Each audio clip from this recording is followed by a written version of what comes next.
Bonsoir et bienvenue à la bibliothèque des rêves. Installez-vous confortablement. Vous pouvez écouter cet épisode avec un thé ou un chocolat chaud, ou fermer les yeux et profiter du confort d'un fauteuil ou de votre lit. J'ai 3 histoires différentes pour ce soir, 3 mystères historiques qui vont nous transporter de l'Antiquité au XXe siècle. Avant de commencer, merci de penser à vous abonner, à commenter cet épisode ou à évaluer positivement cette émission. C'est important pour les algorithmes. Alors notre première histoire de ce soir va nous emmener en Grèce antique, jusqu'à une institution célèbre mais énigmatique, l'oracle de Delphes. Pendant de nombreux siècles, la Pythie, qui était une prêtresse d'Apollon, y délivrait des prophéties, dans un état de transe ou de frénésie. Et ces oracles, ces visions, étaient très connus et respectés dans le monde grec. Ça n'est pas une légende, cet oracle de Delphes a existé, et on venait de loin pour le consulter. Qu'est-ce qui s'est passé pendant si longtemps à Delphes? Comment ça marchait?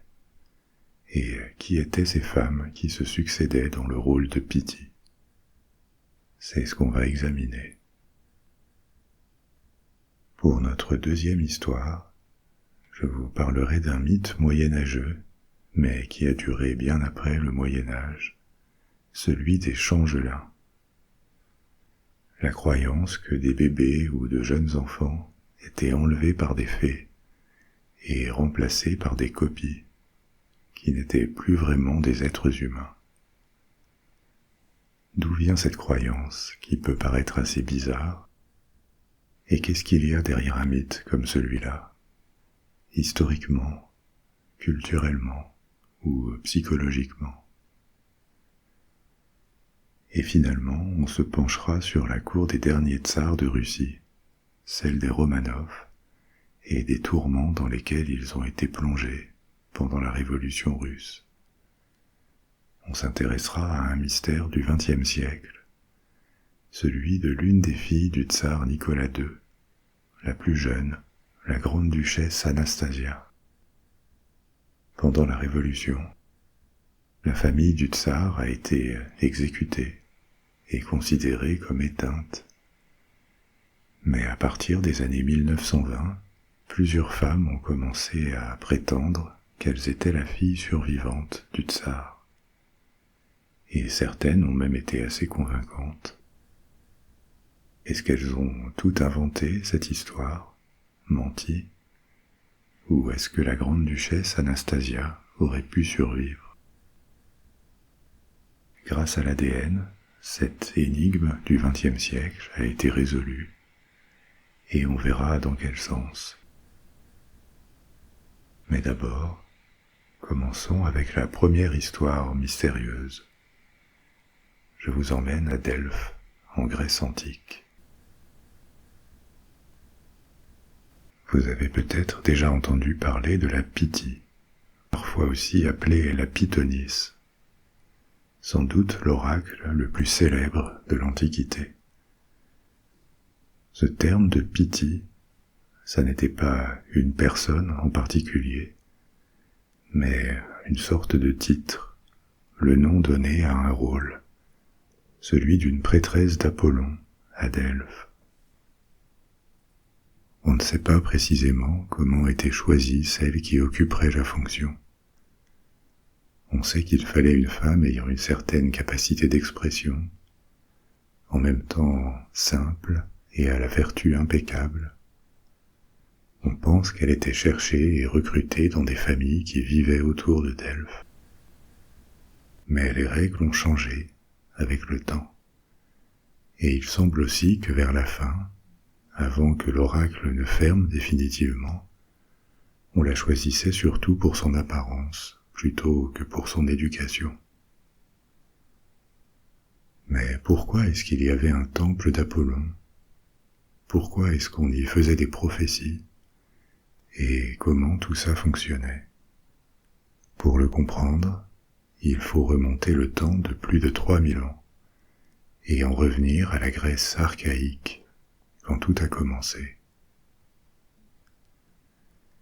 Avant que la Grèce classique et l'ascension des grandes villes grecques ne commencent, avant toutes ces cités-États célèbres comme Athènes, Sparte ou Thèbes, avant les grands noms de la philosophie, de la science et des arts grecs, longtemps avant ça, à l'âge du bronze, il y avait la civilisation mycénienne.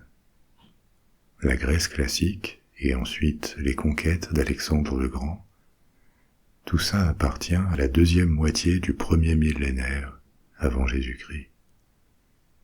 Mais la Grèce avait déjà une civilisation propre avant cette période classique, une civilisation qui émerge au deuxième millénaire avant notre ère. Quand je parle d'émerger, ça veut dire une culture spécifiquement grecque, avec des traits identifiables qui ne ressemblent pas à d'autres cultures. Architecture, langage, société, artisanat, art. On appelle cette civilisation de l'âge du bronze civilisation mycénienne, du nom de la plus grande ville connue de cette époque, qui est aujourd'hui un site archéologique dans le sud de la Grèce. Mais il y avait d'autres villes que Mycène. Les Mycéniens étaient grecs et ils étaient en contact avec d'autres civilisations de Méditerranée, notamment celle de la Crète. Ils en ont été influencés de façon importante et ils ont intégré des traits venus d'ailleurs, mais ils ont aussi développé une civilisation propre et complexe. Complexe au sens où ils avaient déjà une écriture, ils produisaient une grande variété d'objets, impliquant une population spécialisée dans l'artisanat, et ils avaient une organisation politique centrée sur des villes, ou au moins des gros villages, où vivaient des souverains dans des palais imposants, d'où ils administraient leur territoire. Cette période de l'histoire grecque a laissé des traces aux millénaires suivants sur la société, la religion ou l'organisation politique. Et je vous raconte ça parce que l'oracle de Delphes a probablement été fondé, établi, au deuxième millénaire avant Jésus-Christ, peut-être vers le milieu du millénaire, on ne sait pas exactement. Il y avait déjà un temple à cette époque, mais qui aurait pu être dédié à Gaïa, la déesse de la terre. Et c'est seulement plus tard, des siècles après, que le culte d'Apollon reprend ce temple. Delphes était situé au centre de la Grèce. Et ça n'était pas vraiment une ville, mais plutôt un lieu sacré, une enceinte, avec des chapelles et des monuments, le plus célèbre d'entre eux étant le temple de l'oracle. On ne sait à peu près rien de comment cet oracle fonctionnait à la période mycénienne, même s'il a perduré pendant plusieurs siècles de cette période. À la fin du deuxième millénaire, la culture mycénienne décline de façon concomitante avec d'autres grandes civilisations de l'est de la Méditerranée. Dans cette région, à cette époque, on a vu des déclins prononcés aussi chez les Hittites ou en Égypte. C'est ce phénomène qu'on appelle l'effondrement de l'âge du bronze tardif. Les causes n'en sont pas parfaitement identifiées. Ça pourrait être des guerres, un problème climatique, des épidémies, ou une combinaison de différents de ces facteurs. Mais le résultat a été l'affaiblissement ou la disparition de civilisations encore florissantes avant. Des villes qui perdent leur population, une baisse de la production d'artisanat ou de bâtiments qu'on observe sur plusieurs décennies. Et il est possible que la population totale ait baissé. Il faudra à la Grèce plusieurs générations pour s'en remettre et repartir de l'avant. Et quand elle le fera, ce sera en jetant les bases de la civilisation brillante qu'elle développera au premier millénaire avant Jésus-Christ. C'est dans cette phase de rétablissement que l'oracle, qui est pourtant déjà très ancien, des siècles, devient célèbre au-delà de la Grèce, et pour les Grecs, il devient une institution très respectée, qu'on consulte régulièrement. Pourquoi cette réputation? Déjà, Delphes a une position centrale en Grèce, et aussi le dieu Apollon est une divinité très importante à cette époque. Mais surtout, le rituel par lequel l'oracle délivre ses prophéties est assez singulier. La Pythie fait ses prédictions dans un état de frénésie qui est attesté par de nombreux témoignages. On croit que quand elle parle, elle est possédée par le dieu Apollon lui-même, qui parle à travers elle. Les détails exacts du rituel ne sont pas non plus connus si précisément, j'y reviendrai. Mais indéniablement, quelque chose d'unique a lieu à Delphes quand l'oracle est consulté. C'est quelque chose de spectaculaire et de saisissant pour les gens de l'époque.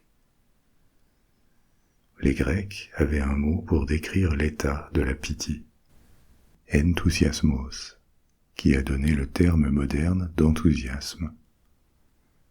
Mais le sens de enthousiasmos, en grec ancien, était bien plus fort qu'enthousiasme. L'enthousiasme, tel qu'on l'entend aujourd'hui, en français actuel, c'est une joie, un intérêt ou une approbation marquée pour quelque chose. Tout au plus, c'est une légère exaltation. Enthousiasmos, c'était bien plus intense, un état presque de possession divine. Ça décrivait quelque chose d'exceptionnel et d'extrêmement fort. Le terme d'enthousiasme a perdu tellement d'intensité qu'une meilleure traduction d'enthousiasmos, ce serait peut-être plutôt possession. Probablement qu'à cause ou grâce à la dimension spectaculaire de l'oracle, due à un état d'exaltation profonde, peut-être aussi à un certain sens du spectacle des prêtres et des prêtresses d'Apollon. Cet oracle gagne une grande célébrité au cours du 7e siècle avant Jésus-Christ. À la fin de ce siècle, tout le monde en Grèce le connaît de réputation. Les rois, les nobles, les guerriers se rendent à Delphes pour interroger la Pythie et recevoir des réponses ou des conseils à propos du futur. Alors, qu'est-ce qui se passait exactement quand on allait consulter l'oracle? Difficile de faire la part des choses, parce que beaucoup d'auteurs grecs ont écrit sur l'oracle, y compris Aristote ou Hérodote, l'historien, et plus tard des auteurs romains. Mais leurs témoignages sont un peu élusifs et parfois contradictoires. En recoupant ces sources, on peut quand même dire que la prêtresse prenait place sur un siège haut, un tripode, qui était placé au-dessus d'une crevasse dans le sol. Et de cette crevasse, de cette ouverture, montaient des vapeurs, une sorte de fumée, qui environnait la Pythie. Dans son nuage de fumée, elle entrait dans un état de transe, réel ou simulé, l'enthousiasmos. Et dans cet état, elle parlait, mais de façon à peu près inintelligible. Des prêtres étaient là pour interpréter la prophétie, la mettre en mots qu'ils écrivaient. D'autres sources décrivent une scène un peu différente. Le décor aurait été le même, notamment la crevasse et les vapeurs qui montaient du sol. Mais la Pythie aurait parlé normalement et de façon compréhensible. Hérodote raconte qu'elle parlait en vers, mais il était capable d'affabuler. Donc il n'y a pas de consensus sur ce qu'il se passait précisément. Mais par contre, l'état de possession de la Pythie est avéré par de très nombreux auteurs. D'où évidemment une question. Est-ce que cette frénésie est réelle et qu'est-ce qui pourrait bien la causer si on se permet un peu de douter que ce soit vraiment le dieu Apollon? On pense évidemment à ces vapeurs mystérieuses qui montent du sol. Mais il est intéressant de signaler qu'avant toute prophétie, et avant que la Pythie soit plongée dans les vapeurs, il y a tout un protocole qui est suivi, une sorte de liturgie. Déjà, l'oracle d'Apollon n'est ouvert que 9 mois par an, du printemps à l'automne. En hiver, on dit qu'Apollon a quitté son temple de Delphes, et son culte est remplacé par celui de son demi-frère, Dionysos. Pendant les mois d'activité, l'oracle ne fait des prophéties qu'une fois par mois, et avant d'entrer en scène, la Pythie traverse un long rituel de purification, qui inclut des périodes de jeûne et de prière. Le 7e jour de chaque mois, où elle va faire des prédictions, son visage est voilé avec un voile pourpre, et 2 prêtres la guident jusqu'à une source près de Delphes, où elle se baigne. Ensuite, elle boit de l'eau d'une autre source, une source réputée sacrée, qui est près du temple d'Apollon. Source sacrée parce qu'y vivrait une nymphe, un esprit des sources et des puits. Il y a aussi une cérémonie de purification dans le temple. Euripide, qui était un tragédien athénien, raconte que le sol est aspergé d'eau sacrée venant de cette source près du temple. Et pendant ce temps, les consultants, les gens qui sont venus chercher une réponse de l'oracle, les consultants s'approchent du temple en portant des branches de laurier. Le laurier est un symbole d'Apollon. En portant aussi une offrande, souvent de l'argent, et une jeune chèvre qui sera sacrifiée dans la cour du temple comme offrande aux dieux avant les consultations. Alors on sacrifie la chèvre et on examine ses organes pour y chercher des signes favorables ou défavorables avant de les brûler. La fumée qui en monte signale l'ouverture de l'oracle. La Pythie enlève son voile et apparaît dans une robe blanche. Elle s'assoit sur son tabouret à 3 pieds, son tripode. Les fumées montent de la crevasse sous elle et la session commence. Typiquement, il y a plusieurs consultants dans la journée. Ils sont introduits l'un après l'autre, dans un ordre dépendant de l'importance de leur don au temple et de leur importance politique, parce qu'à côté d'anonymes, il y a aussi des représentants des cités, souvent venus consulter les présages sur toutes sortes de décisions. Partir en guerre, fonder une colonie, envoyer une expédition, recevoir une ambassade ou signer un traité. Pendant des siècles, il est impensable pour de grandes villes comme Athènes, Thèbes ou Sparte de prendre une décision majeure sans avoir consulté l'oracle de Delphes. Tous les consultants arrivent avec leurs questions, qui est préparée et reformulée à l'avance par les prêtres d'Apollon. la question est présentée à l'oracle et elle se met à parler, soit de façon inintelligible, ou alors plus directement, on ne sait pas exactement. Mais tous les témoignages insistent sur l'aspect frénétique et presque surnaturel de ce qui se joue quand l'oracle répond. La croyance dans la crédibilité de l'oracle n'est apparemment jamais remise en question, en tout cas à en juger par les écrits qui nous sont parvenus. Les prophéties ne sont pas seulement des prévisions sur le futur. On attend aussi de l'oracle une forme de conseil, d'être guidé pour obtenir un résultat favorable. Alors, est-ce que ça marche ?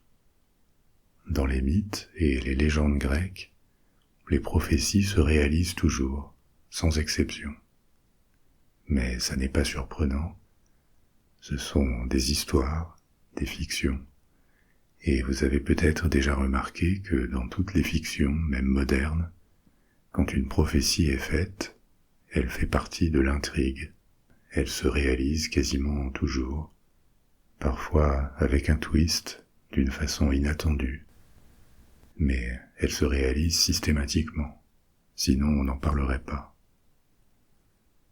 Le problème, c'est que l'oracle formule des réponses toujours difficiles à comprendre et ambiguës.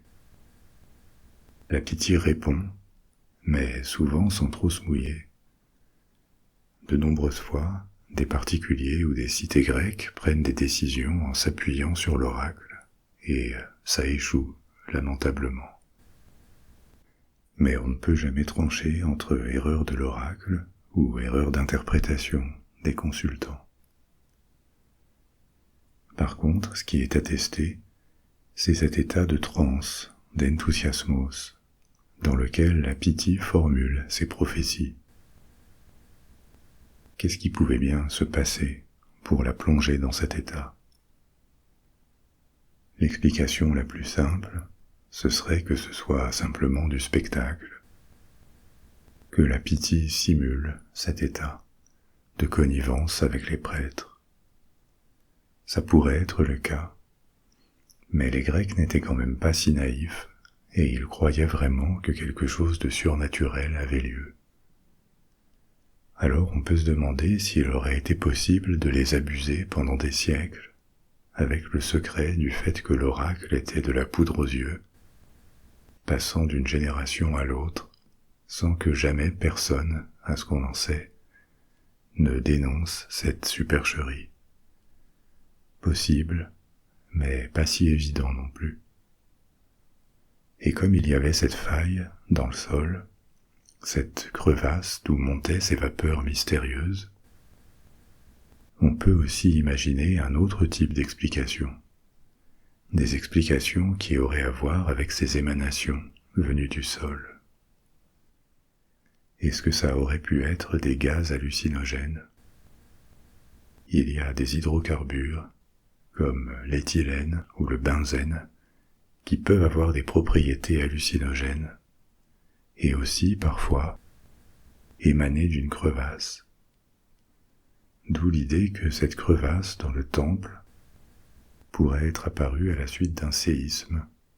C'est là aussi possible, mais difficile à vérifier, parce qu'elle n'existe plus, ou qu'on n'arrive pas à la localiser. Les fouilles sur le site de Delphes ont révélé un grand nombre de petites fissures, mais aucune grande au-dessus de laquelle la Pythie aurait pu se tenir. Ceci dit, il y a une ligne de faille qui passe sous Delphes, et il y a des dépôts souterrains d'hydrocarbures qui auraient pu avoir des fuites, donc ça n'est pas techniquement impossible. Mais peut-être que les hallucinations, si c'en était, avaient encore une autre origine. Comme je vous le disais avant, pour se préparer à la session, la Pythie se livrait à différents rituels très codifiés, mais rituels dont le détail précis s'est perdu. Une autre théorie, c'est qu'avant de prendre place sur son tripode et de répondre aux questions, la Pythie aurait pu consommer du laurier rose, soit en mâchant ses feuilles, soit en inhalant sa fumée. Le laurier rose, c'est une plante toxique et est connue comme telle autour de la Méditerranée depuis très longtemps. Elle est toxique de différentes façons.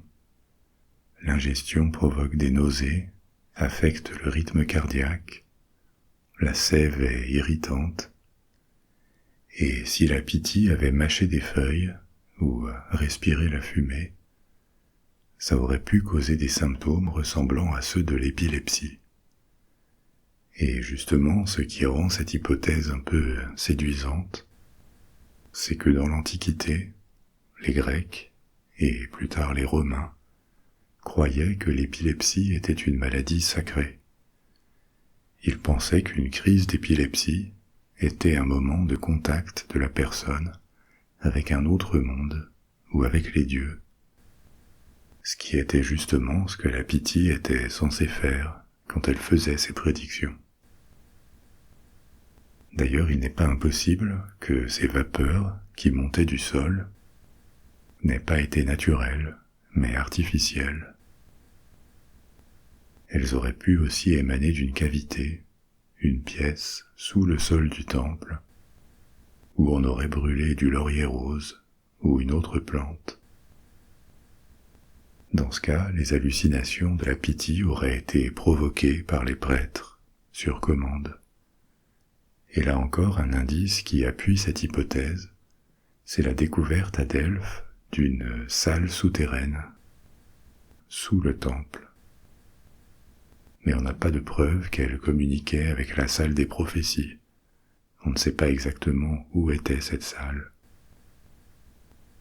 Et on n'a pas non plus la preuve que des plantes hallucinogènes y aient jamais été brûlées par les prêtres. Donc ça reste hypothétique. En tout cas, que ce soit avec des hallucinations réelles ou simulées, avec des vapeurs naturelles ou provoquées, l'oracle a fonctionné pendant plus de 1000 ans. Il est resté ouvert à l'époque de l'Empire romain. Il était encore très célèbre, et il n'a fermé qu'à la fin du IVe siècle de notre ère. Il a fermé parce que le christianisme s'était répandu dans l'Empire. Et en 390 après Jésus-Christ, l'empereur Théodose Ier ordonne sa destruction, dans le cadre d'une politique d'élimination du paganisme. C'est à cette époque que l'oracle s'est finalement tu. C'était déjà un mystère dans l'Antiquité, et ses secrets ont été emportés avec la destruction du temple. Maintenant, changeons d'endroit et d'époque pour parler d'un autre mystère. Vous avez peut-être déjà entendu ce terme de changelin. Qu'est-ce que c'est et d'où ça vient?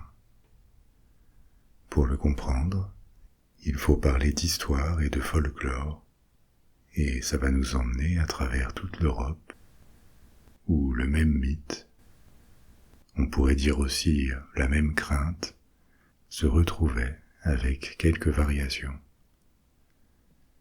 Historiquement, ce terme de changelin vient de l'anglais changeling, qui a été francisé plus tard par des folkloristes.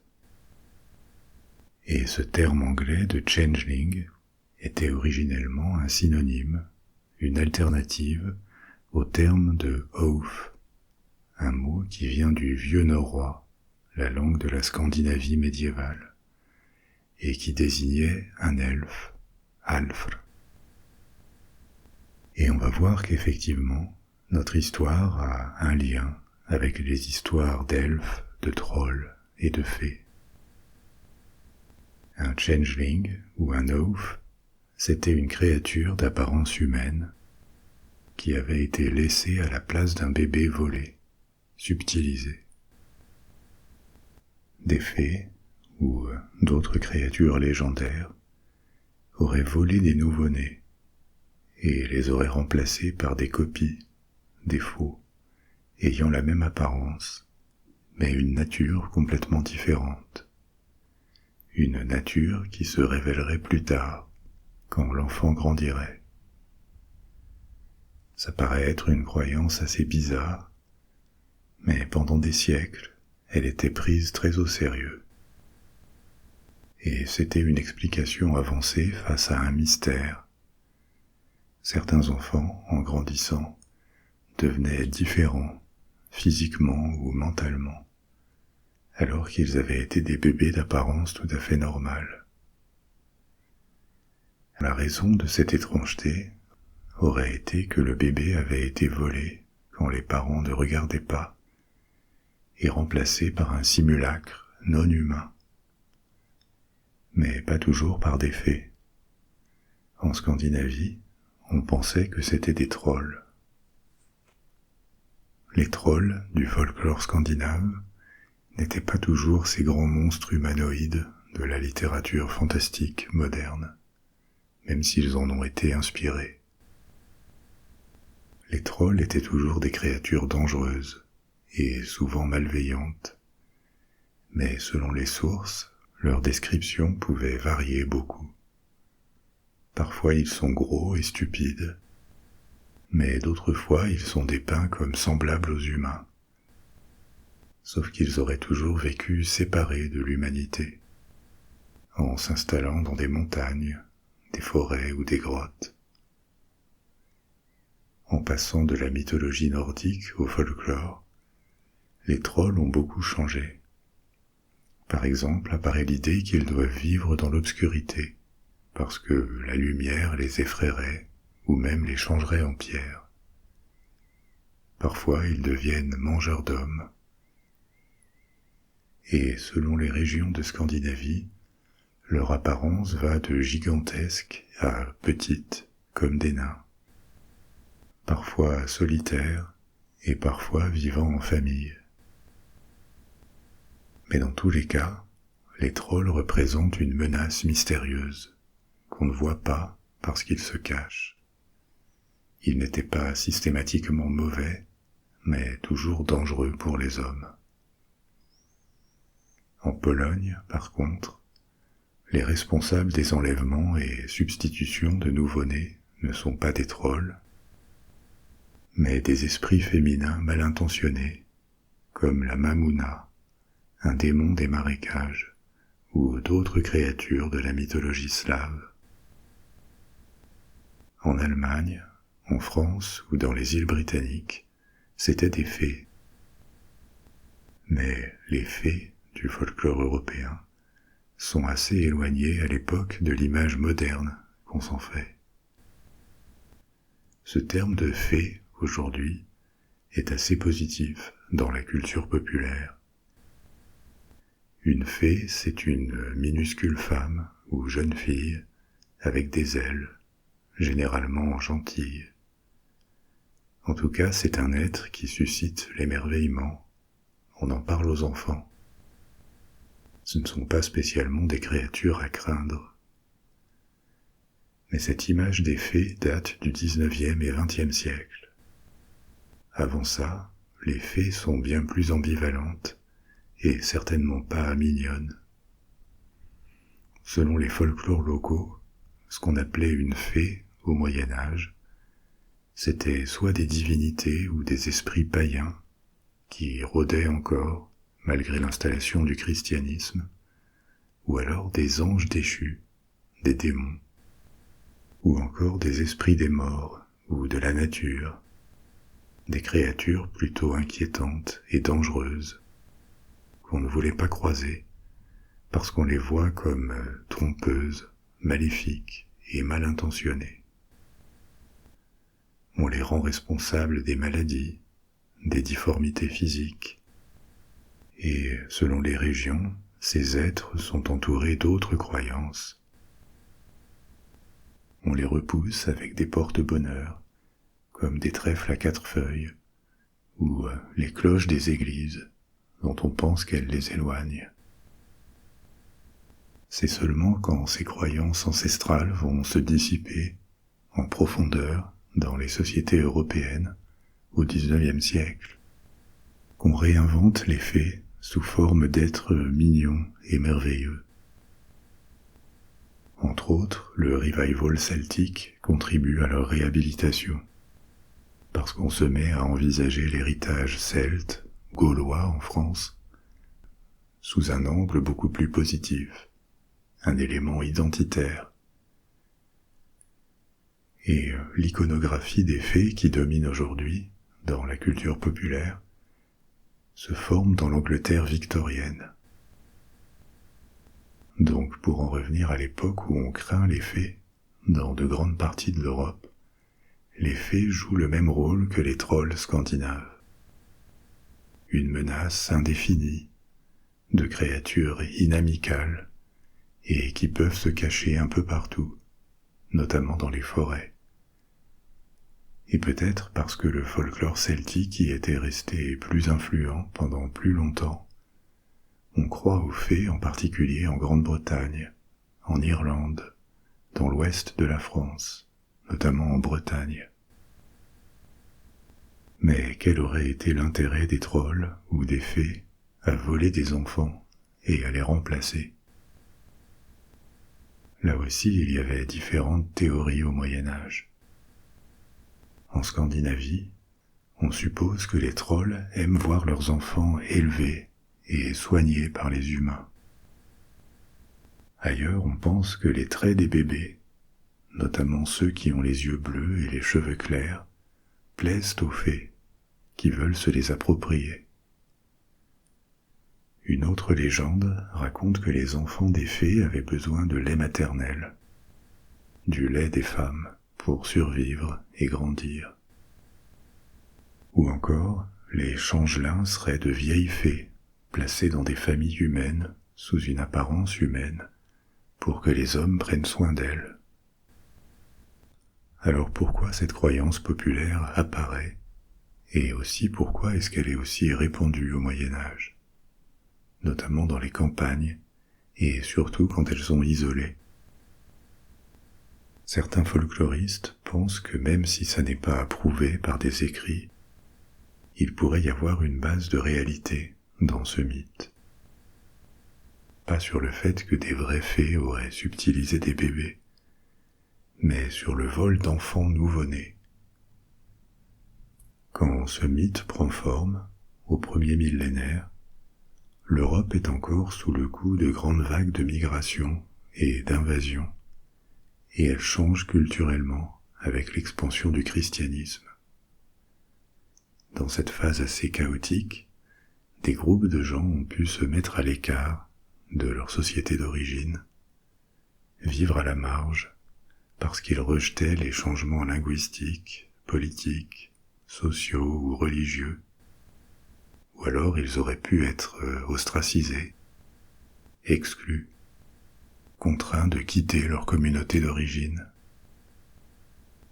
D'ailleurs, on pense que la peur des sorcières pourrait avoir une origine similaire, et ces gens devenus marginaux pourraient avoir échangé leurs propres enfants, quand ils étaient malades ou mal nourris, en emportant ceux des envahisseurs ou du groupe dont ils auraient été rejetés.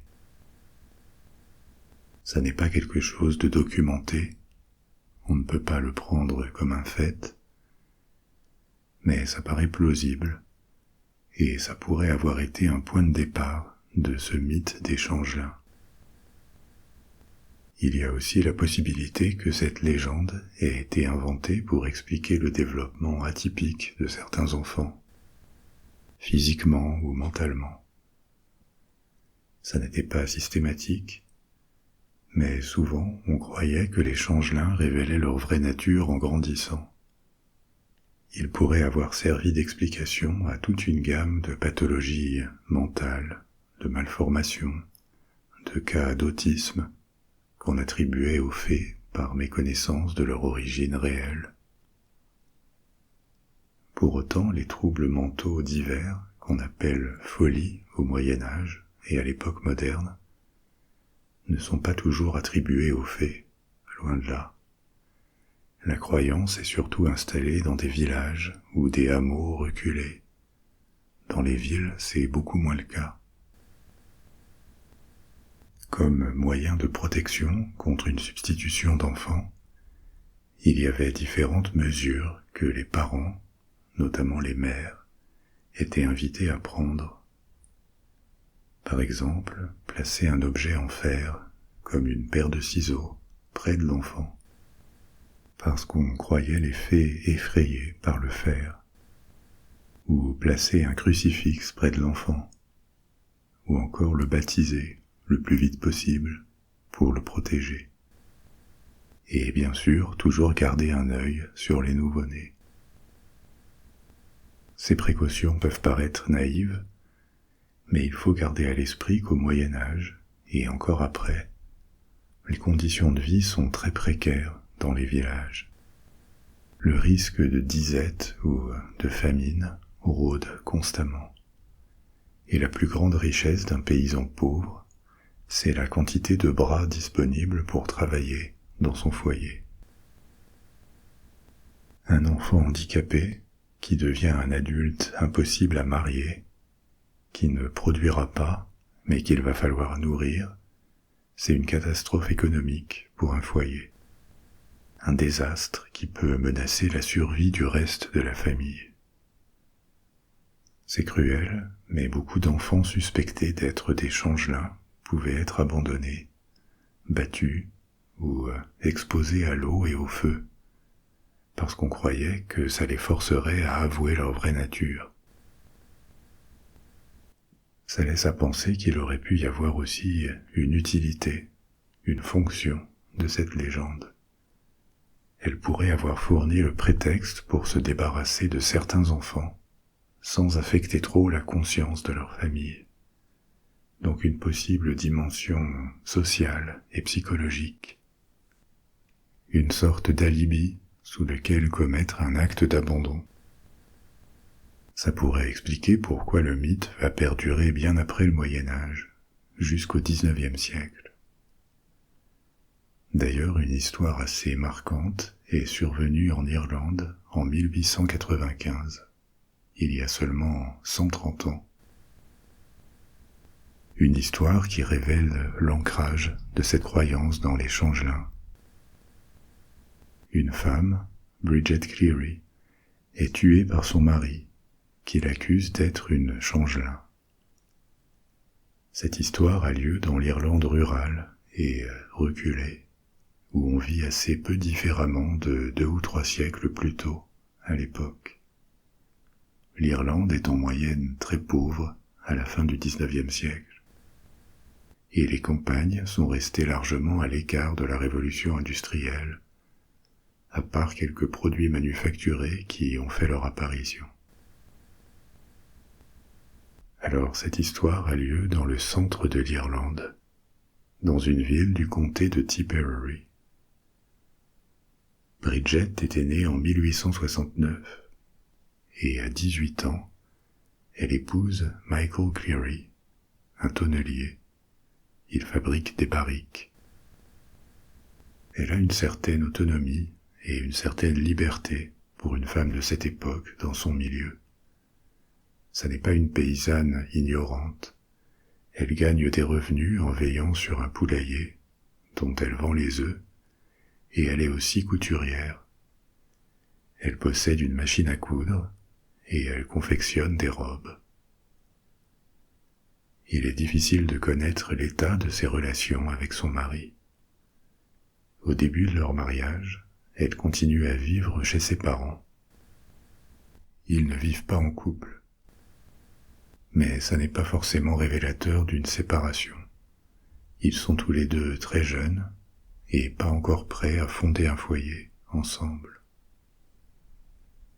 Finalement, après quelques années, ils le font et ils s'installent dans une maison modeste mais tout à fait décente.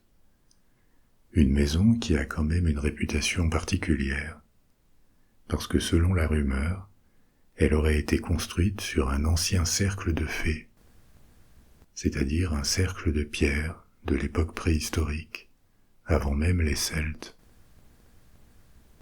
Et on prête à ces cercles une réputation surnaturelle et pas très catholiques surtout.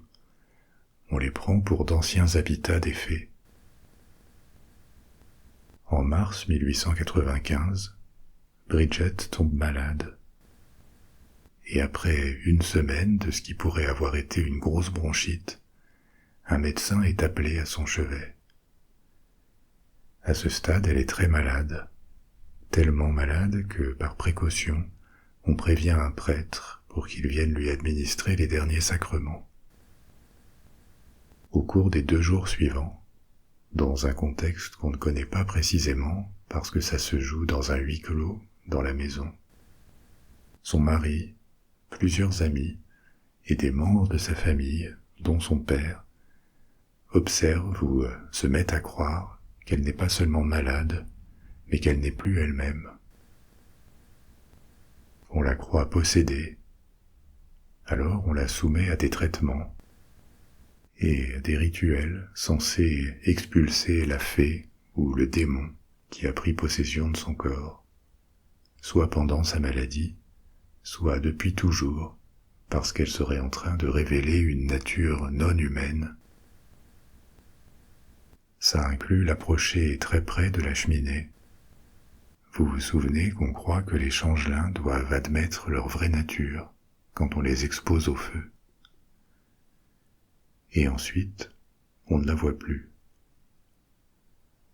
La rumeur se répand qu'elle a disparu, et elle parvient aux oreilles de la police, qui va interroger son mari. Il répond qu'elle a été enlevée par des fées. Pas très crédible. Et effectivement, on retrouve vite son corps, enterré à la va-vite près de la maison. Le médecin légiste qui examine le corps déclare qu'elle est morte de brûlure. 9 personnes sont inculpées pour ce qui est qualifié de meurtre, y compris son mari. Et 5 d'entre eux vont être condamnés pour ce qu'on qualifierait aujourd'hui de coups et blessures. Mais il apparaît pendant le procès que ça n'est pas une histoire de mari qui cherche à cacher le meurtre de sa femme derrière une légende. Déjà parce qu'il n'a pas agi seul, tout son entourage, comme lui, était convaincu qu'elle était une changelin. Ils croyaient sincèrement maltraiter un être de substitution, et ils essayaient de faire revenir la vraie Bridget.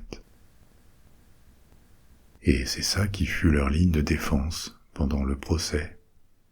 Ils croyaient vraiment qu'elle n'était plus elle. Ils s'en étaient convaincus, dans une phase d'hystérie collective. Et ils cherchaient à la ramener, pas à la tuer. 2 ou 3 siècles plus tôt, c'est une ligne de défense qui aurait pu fonctionner. Mais plus en 1895. La vision du monde contemporain ne pouvait plus accepter ce genre d'argument autrement que comme une circonstance atténuante, une forme de folie. D'ailleurs, comme le mari n'avait pas agi seul, et que cet argument d'altération du jugement a été pris en compte, il sera condamné à 15 ans de prison pour le meurtre, sachant que pour un assassinat sur sa femme, il aurait pu encourir la peine de mort à l'époque.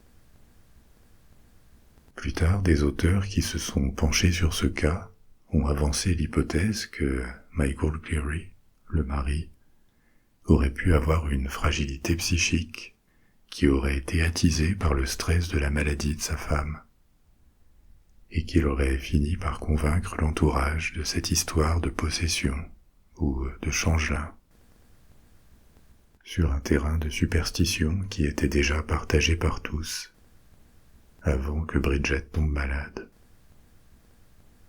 C'est un mécanisme qui pourrait aussi avoir joué dans des épisodes de chasse aux sorcières, dans les siècles précédents. Peut-être. Mais ce qui reste saisissant, c'est qu'une dizaine de personnes, qui connaissaient bien la victime, aient pu se convaincre en quelques jours qu'elle n'était plus elle-même. Et ça, on le doit à des siècles de transmission de ces mythes autour des fées, des possessions et des changelins. Maintenant, place à notre troisième histoire. Et pour celle-là, on va aller en Russie, à l'époque de la Révolution russe. Je vais vous parler de la vie de la grande-duchesse Anastasia et du mystère autour de sa mort réelle ou supposée. Comme vous le savez, le dernier tsar de Russie a été Nicolas II. Pendant la Révolution, en 1917, il abdique, il n'a pas le choix, son pouvoir s'est évaporé et il ne contrôle plus rien. Et lui et sa famille sont assignés à résidence à Tsarskoye Selo, le palais d'été des tsars, près de Saint-Pétersbourg. Mais voilà que la première révolution cède le pas à une autre, celle des bolcheviks, qui avancent vers le palais d'été. Et pour éviter que la famille royale tombe dans leurs mains, le gouvernement, qui est déjà déliquescent, les envoie en Sibérie. Sans succès, parce que les bolcheviks s'emparent de grandes parties de la Russie, et le tsar est capturé quelque temps plus tard par les bolcheviks. On envoie la famille à la ville de Yekaterinbourg. Cette captivité, sans savoir ce qu'ils vont devenir, dure des mois pour la famille royale. Et pour les enfants qui ont toujours vécu dans une bulle de luxe, protégés de tout, elle doit avoir été très déstabilisante. En quelques mois, ils ont connu une chute spectaculaire. Anastasia était née en 1901. Elle a 16 ans à l'époque de la Révolution. Et elle est la dernière de 4 filles. Au total, le tsar et l'impératrice, la tsarina, ont eu 5 enfants. Après Anastasia, ils ont eu un fils, celui qui aurait dû être l'héritier de son père. Les filles du tsar sont appelées grandes duchesses, donc c'est le titre d'Anastasia, jusqu'à la chute du régime. Et comme ses sœurs et son frère, elle a toujours eu une vie complètement atypique. Les enfants sont très protégés et n'ont quasiment aucun contact direct avec leur pays.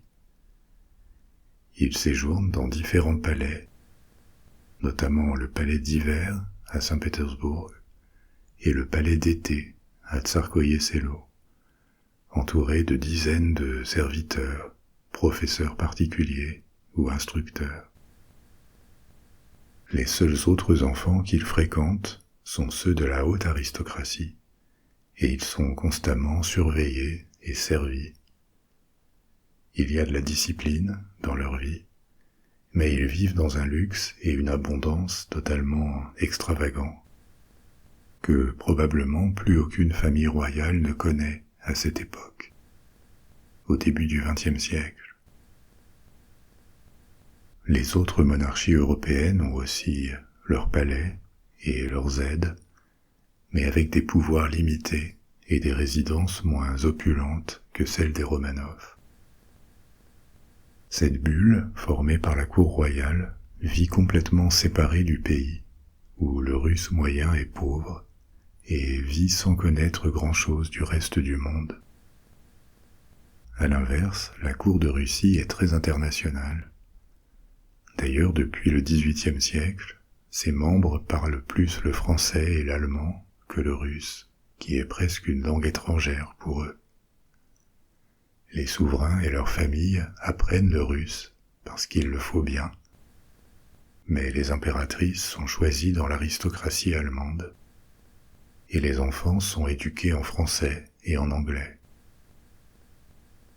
On explique aux enfants qu'il y a de la pauvreté en Russie, que leur vie est à part, et on leur fait visiter des hôpitaux ou des œuvres de bienfaisance pour qu'ils s'y montrent et communiquent une solidarité avec le peuple.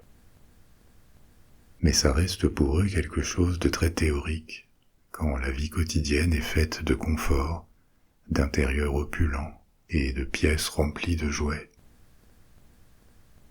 Donc, quand la révolution éclate et que la famille est faite prisonnière, leur monde s'effondre brutalement.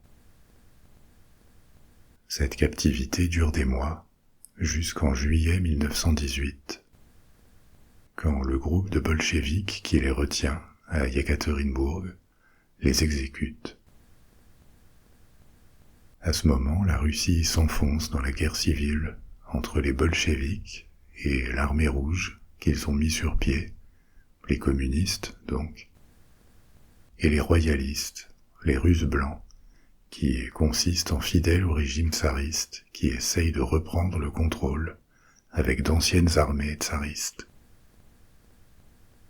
Décider d'éliminer la famille Romanov, c'est à la fois une précaution pour être sûr qu'ils ne vont pas être délivrés et un acte de propagande et de politique.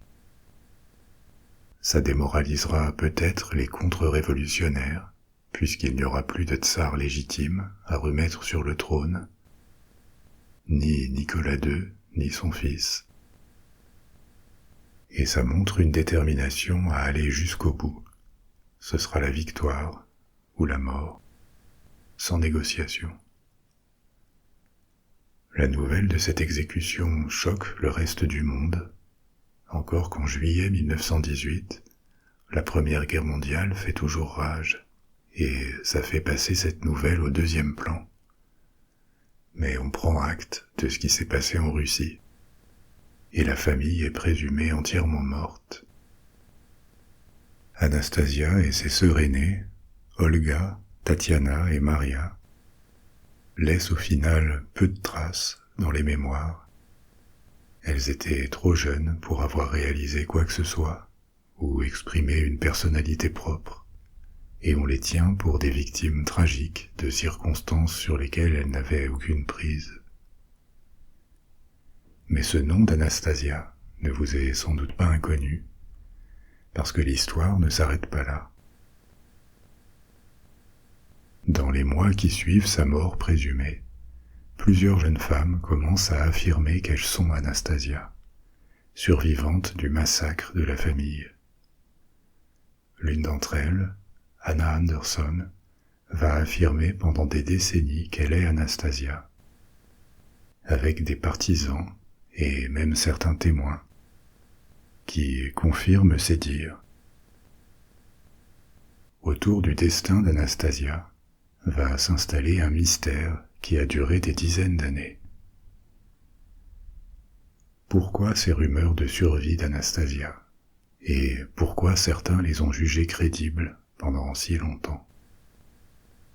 Déjà, il faut savoir que dans l'histoire de Russie, ce type de prétendant, ou dans ce cas de prétendante, est quelque chose d'assez commun. Sur plusieurs siècles, la Russie tsariste a une longue tradition d'imposteurs qui prétendent être des princes officiellement morts. Plusieurs révoltes menées par ce type de personnages sont réprimées. La plus célèbre, c'est une grande révolte paysanne à l'époque de Catherine II, au XVIIIe siècle, menée par Pougatchev, un homme qui prétend être le tsar de plein droit, Pierre III.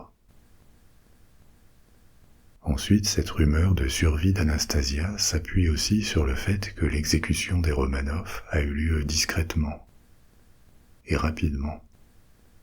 Il n'y a aucun procès public et très peu de témoins. Donc pas de preuves irréfutables qu'ils sont morts. Il faut croire les bolcheviks sur parole, quelque chose que tout le monde n'a pas envie de faire. L'exécution a aussi lieu en pleine guerre civile, dans un contexte très chaotique, où on n'est sûr de rien. Donc, quand quelqu'un affirme être un membre survivant de la famille, on n'a pas vraiment d'argument tangible à lui opposer. Peu de témoins, pas de corps. Et dans un contexte de propagande déchaînée, la parole des bolcheviks n'a pas grand poids comme argument. Et si une ou plusieurs filles du tsar avaient réussi à s'enfuir, et si Anastasia avait fait semblant d'être morte avant d'être exfiltrée avec l'aide de partisans, et si toute la famille s'était échappée ou avait été libérée et les bolcheviks mentaient pour cacher cet échec. Pourquoi pas? Et donc, dans ce contexte de trouble, plusieurs femmes se mettent à affirmer, dans les années 20, qu'elles sont Anastasia, y compris en Russie même. Deux de ces jeunes femmes qui disent être Anastasia et sa sœur Maria sont recueillies par un prêtre dans les montagnes de l'Oural, pas loin de Yekaterinbourg, en 1919. Elles deviendront des religieuses et elles continueront à affirmer qu'elles sont filles du tsar jusqu'à leur mort en 1964. Une autre prétendante, c'est Eugenia Smith, née Evgenia Smetiska en Autriche-Hongrie, probablement 2 ans avant la vraie Anastasia. Elle part pour les États-Unis, où elle change son nom à Eugenia Smith, et depuis les États-Unis, elle défend son identité d'emprunt pendant des dizaines d'années. Elle va jusqu'à écrire une autobiographie qui raconte sa vie à la cour de Saint-Pétersbourg. Pour des raisons sur lesquelles je vais revenir après, on sait aujourd'hui que tout était faux. Elle a tout inventé, même si elle avait peut-être fini par croire les histoires qu'elle racontait. Elle a une grande rivale, Anna Anderson, probablement la plus célèbre de ses prétendantes. Cette rivalité entre plusieurs Anastasia, qui évidemment ne peuvent pas toutes avoir raison, stimule l'intérêt pour cette histoire. Une anecdote de 1963, qui a lieu dans une maison d'édition, est assez révélatrice aussi du ridicule qui peut entourer ses prétentions. La maison d'édition avait été contactée par un ancien officier polonais qui prétendait être le tsarévitch Alexei, le jeune frère d'Anastasia. C'était lui aussi un imposteur. On le saura plus tard. Donc la maison d'édition organise une réunion entre Eugenia Smith et l'officier polonais. Réunion censée être les retrouvailles plus de 40 ans après, entre le frère et la sœur, séparés par le destin. Les deux étrangers, qui évidemment ne se sont jamais croisés, vont se tomber dans les bras l'un de l'autre, pleurer, et chacun confirme l'identité de l'autre. 2 ans plus tard, ils se disputent, et Eugenia Smith le dénonce publiquement comme un imposteur. Elle savait de quoi elle parlait. On va revenir au cas d'Anna Anderson, mais avant, encore un autre exemple, c'est Nadejda Vassilieva, une jeune femme qui est arrêtée en 1920 en Sibérie, alors qu'elle essaye de se rendre en Chine. Elle est arrêtée parce que voyager à l'étranger est interdit, et les bolcheviks la suspectent d'être une espionne.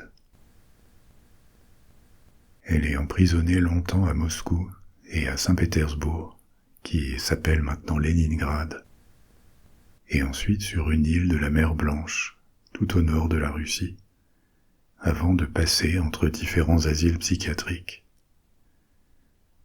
Depuis ces institutions, elle écrit en français et en allemand au roi George V à Londres, en lui demandant de l'aider parce qu'elle serait Anastasia et qu'ils seraient parents éloignés. On ne lui répond pas, et les décennies passent. À un moment, elle change de scénario, et elle dit être la fille d'un marchand de Riga avant la Révolution, avant de retourner à ses affirmations antérieures. Elle dit à nouveau qu'elle est Anastasia. Et elle meurt finalement dans un asile en 1971. On sait aussi qu'elle ne disait pas la vérité, mais ses origines restent mystérieuses, surtout parce que sa maîtrise de l'allemand et du français révèle une origine privilégiée, peut-être aristocratique. Mais on n'a jamais su d'où elle venait, et si sa famille a tout perdu dans les tourments de la Révolution russe. Malgré tout, la star de toutes ces Anastasia, c'est Anna Anderson, Même si elle n'était pas Anastasia non plus, elle a quand même eu une vie assez extraordinaire. Son histoire publique commence en 1920, à Berlin, 18 mois après l'exécution des Romanov. C'est un jour d'hiver, et une jeune femme tente de se suicider en sautant d'un pont. Mais on la voit, elle est secourue par la police, et elle est placée dans un hôpital. Elle n'a pas de papier, elle refuse de donner son identité, et selon le personnel de l'hôpital, elle parle allemand avec un accent russe. Pendant 2 ans, elle est internée en hôpital psychiatrique. D'ailleurs, une autre patiente de l'hôpital affirme être la grande-duchesse Tatiana, donc la sœur d'Anastasia. Cette Tatiana de l'asile reçoit les visites de quelques personnes qui la croient, des réfugiés russes qui viennent de Saint-Pétersbourg. Pas des gens introduits au palais qui l'auraient croisé avant, mais quand même de l'ancienne haute société de Saint-Pétersbourg. Et il la croit. La future Anna Anderson, qui à ce stade n'a toujours pas donné d'identité, ne dit rien, mais les visiteurs de Tatiana, entre guillemets, la voient et croient avoir aussi retrouvé Anastasia. Suffisamment pour qu'on la sorte de l'hôpital et qu'on l'installe dans la maison berlinoise d'un émigré russe, un aristocrate qui vivait en Pologne jusqu'à la Révolution. Donc, là encore, pas un membre de la cour, mais soit il croit vraiment qu'elle est Anastasia, soit il a d'autres motivations. En tout cas, il l'installe chez lui. Autre motivation, ici, c'est parce qu'on est en 1922. Les Russes blancs ont perdu la guerre civile, ça c'est acté. Mais hors de Russie, les émigrés ne désespèrent pas de restaurer la royauté. Donc avoir une grande duchesse sous le coude, ça pourrait servir. On ignore ses motivations, mais en tout cas il l'héberge. La jeune femme finit par se faire appeler Anna Tchaïkovsky. Anna, c'est un diminutif d'Anastasia. Et une enquête de police essaye d'établir si elle est la grande-duchesse Anastasia. Sans succès. Mais rien ne dit non plus qu'elle ne l'est pas. Et au fil du temps, elle a fini par accepter cette identité. Elle dit maintenant que oui, elle est effectivement Anastasia. Les années passent. Elle tombe malade, et différents membres de l'ancienne cour vont passer la visiter. Des gens qui ont vraiment approché Anastasia. Ils lui rendent visite parce que son histoire s'est répandue dans les cercles d'émigrés russes en Europe, notamment à Paris ou à Londres. Parmi ces visiteurs, il y a l'ancien tuteur français d'Anastasia et la sœur du tsar. On parle de gens qui l'ont vraiment connue de près. Ils vont tous déclarer qu'elle n'est pas Anastasia. Ils ne la reconnaissent pas. Mais malgré ce qui semble quand même être une série de témoignages concluants, son cas va continuer à diviser la communauté russe en exil. D'autres la croient ou doutent. Et elle devient de loin l'Anastasia la plus célèbre des différentes prétendantes au milieu des années 1920. La femme de Nicolas II venait d'une famille noble allemande, les ducs de Hesse. Et le duc de l'époque était l'oncle d'Anastasia, de la vraie. Alors pour en avoir le cœur net, il finance une enquête privée qui identifie Anna Tchaïkovsky comme une ouvrière polonaise ayant un certain passé psychiatrique. Ça la fait apparaître comme imposteur et arnaqueuse. Un long procès s'ensuit, mais loin de la discréditer, ça en fait une célébrité. Elle n'était connue que des émigrés russes, et elle devient connue du grand public. Elle gagne des supporters. des gens qui n'ont pas forcément une connexion avec les Romanov, ni même avec la Russie, mais qui sont touchés ou enthousiasmés par son histoire. Ils ont envie d'y croire. Et pour Anna, cet épisode de médiatisation marque le début d'une vie étrange, qui va durer presque 50 ans. Elle vit entre l'Allemagne et les États-Unis, où elle réside dans les maisons de ses soutiens. Parfois dans des hôpitaux, elle est internée à une occasion. Et elle s'installe définitivement aux États-Unis en 1968, où elle se marie avec un professeur d'histoire qui la croit totalement. Elle meurt en 1984, avec encore des centaines de soutiens autour du monde, et après plusieurs livres écrits sur son histoire. Des enquêteurs indépendants ont à peu près tout essayé pour prouver ou infirmer ses dires, comme par exemple de comparer la forme de ses oreilles à celle d'Anastasia sur les photos, à la mettre en présence de témoins, mais rien n'est jamais concluant. Elle n'a jamais eu grand-chose pour défendre son histoire, mais suffisamment de personnes ayant vécu ou visité les palais des tsars expriment des doutes pour entretenir la foi de certains autour d'elle. Quand elle meurt, en 1984, il semble que le mystère autour d'Anna Anderson soit destiné à perdurer. Sauf que non. Quelques années passent et l'Union soviétique disparaît. L'emplacement des restes du tsar, de sa femme et de leurs enfants est localisé. Les 5 enfants. Ces restes ont été soumis à des tests ADN dans plusieurs laboratoires de différents pays, et ils sont tous arrivés à la même conclusion. Chaque enfant est identifié individuellement, y compris Anastasia. Elle est morte en 1918 avec sa famille. Donc, parmi toutes ces prétendantes, il n'y en avait pas une seule qui disait la vérité. Elles affabulaient toutes. L'ADN d'Anna Anderson a aussi été testé, et il indique qu'elle n'a jamais eu aucune connexion avec les Romanov. C'était une supercherie depuis le début, qu'elle a accepté et fini par embrasser complètement, au point d'en faire sa vie. C'est la fin de nos histoires pour ce soir. Je serai bientôt de retour avec un nouvel épisode. Si vous n'avez pas encore sommeil, vous pouvez choisir une autre aventure, une autre histoire de la bibliothèque des rêves. Ou alors vous pouvez garder les yeux fermés, vous laisser aller et vous endormir. Dormez bien, faites de beaux rêves.